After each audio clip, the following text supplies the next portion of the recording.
अंतर्राष्ट्रीय पर्यावरणीय सम्मेलन व संध्या। तो सबसे पहला सम्मेलन स्टॉकहोम सम्मेलन पर्यावरण का, जिसे मैग्ना कार्टा कहते हैं। स्टॉकहोम सम्मेलन को क्या बोलते हैं? पर्यावरण का मैग्ना कार्टा बोलते हैं। अंतर्राष्ट्रीय मानव पर्यावरण सम्मेलन 1972 में हुआ था। तो स्टॉकहोम सम्मेलन कब हुआ था? 1972 में, 1972 में। इसमें क्या हुआ था? तो संयुक्त राष्ट्र पर्यावरण कार्यक्रम की स्थापना मानव विकास एवं पर्यावरण के संबंध में हुआ था। विकास और पर्यावरण के मध्य के संघर्षों को कम करने वाले प्रयास किए गए थे। प्रशासनिक और विधायी प्रयासों का क्रियान्वयन किया गया था। तो सारे पर्यावरण से रिलेटेड है। इसमें क्या किया गया था? विकास और पर्यावरण के मध्य जो संघर्ष हो रहे हैं उनको कम करने का प्रयास किया गया था। दूसरा है हेलसिंकी। हेलसिंकी कब हुआ था? तो 1974 में हुआ था। और इसी स्टॉकहोम सम्मेलन में क्या बनाया गया था? 5 जून को विश्व पर्यावरण दिवस के रूप में मनाए जाने की घोषणा की गई थी। ये स्टॉकहोम सम्मेलन 1972 में क्या हुआ था? सबसे महत्वपूर्ण काम ये होता है कि 5 जून को बोला गया था कि विश्व पर्यावरण दिवस से मनाया जाएगा 5 जून से। फिर हेलसिंकी सम्मेलन। तो हेलसिंकी सम्मेलन 1974 में हुआ। ये सामुद्रिक पर्यावरण की सुरक्षा हेतु किया गया। हेलसिंकी किसके लिए गया? सामुद्रिक पर्यावरण की सुरक्षा हेतु हेलसिंकी 1974 में किया गया था। स्टॉकहोम के बाद हेलसिंकी आया था। फिर लंदन सम्मेलन हुआ। लंदन सम्मेलन कब आया? तो हेलसिंकी के ठीक 1 साल बाद 1975 में आया। इसमें क्या हुआ? समुद्र में कचरों के निस्तारण का प्रतिषेध करना था। समुद्र में जो कचरे पड़ रहे हैं उनका निस्तारण का प्रतिषेध करना था। मतलब उन समुद्र में कचरे ना जाने पाए। लंदन सम्मेलन का ये उद्देश्य था।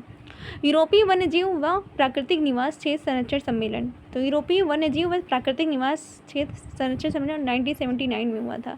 ये प्रजाति संरक्षण पर केंद्रित था। ये प्रजाति किसे था? प्रजाति संरक्षण पर केंद्रित था। वियना सम्मेलन, जो कि एक महत्वपूर्ण सम्मेलन है। वीना सम्मेलन 1985 में हुआ था। ओजोन स्तर के संरक्षण के लिए सबसे पहले जो ओजोन स्तर के संरक्षण के लिए जो भी सम्मेलन आया था वो कौन सा नाम था उसका? वीना सम्मेलन 1985। फिर उसके बाद मॉन्ट्रियल सम्मेलन आया 1987 में। मॉन्ट्रियल सम्मेलन कब आया? 1987 में आया। ओजोन परत को बचाने के लिए पहला अंतर्राष्ट्रीय लेवल पर आया है। और 16 सितंबर को बोला गया कि 16 सितंबर को अब ओजोन दिवस के रूप में मनाया जाएगा।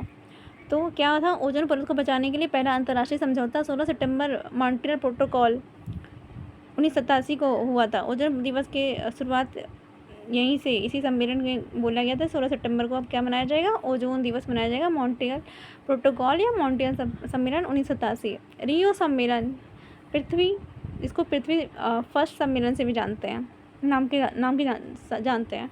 रियो सम्मेलन पृथ्वी वन सम्मेलन 1992 में आया था। कब आया था? 1992। इसमें क्या हुआ था? तो पर्यावरण विकास के लिए अंतर्राष्ट्रीय सहयोग एजेंडा 21 स्वीकृत। इसकी थीम क्या थी? एजेंडा 21 स्वीकृत थी, इसमें प्रदान की गई थी। फिर इसमें क्या हुआ था? सबसे महत्वपूर्ण काम UNFCCC का जन्म हुआ था। UNFCCC जलवायु परिवर्तन पर संयुक्त राष्ट्र फ्रेमवर्क कन्वेंशन का जन्म हुआ था रियो सम्मेलन पृथ्वी फर्स्ट सम्मेलन में। फिर आया नैरोबी घोषणा पत्र।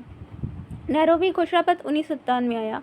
ये अंतर्राष्ट्रीय संधियों का प्रभावकारी क्रियान्वयन था। अंतर्राष्ट्रीय संधियों का प्रभावकारी क्रियान्वयन था नैरोबी घोषणा पत्र। फिर आया क्योटो प्रोटोकॉल सम्मेलन, जो कि बहुत महत्वपूर्ण है। आया तो था 1997 में, लेकिन लागू कब हुआ था? लागू हुआ था 2005 में ये लागू हुआ था। ग्रीन हाउस गैसों की पहचान, भूमंडलीय तापन को कम करना, 1990 के स्तर पर 5% की कटौती करना। इनका महत्वपूर्ण लक्ष्य था कि ग्रीन हाउस गैसों की पहचान की जाए और भूमंडलीय तापन को कम किया जाए और 1990 के स्तर पर 5% की कटौती की जाए। ये क्योटो प्रोटोकॉल जो था ये उसका था। ये 1997 में आया था, लेकिन 2005 में ये लागू हुआ था।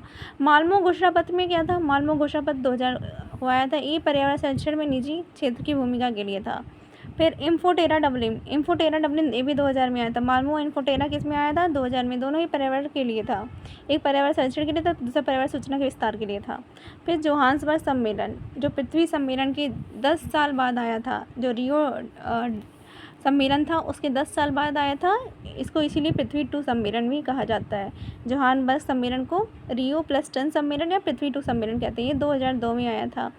सतत विकास पर विशेष बल दिया गया। विश्व एकजुटता कोष को स्थापना पर सहमति दी गई। सतत विकास पर विशेष बल दिया गया और विश्व एकजुटता कोष की स्थापना की गई। फिर आया बाली। तो बाली जो है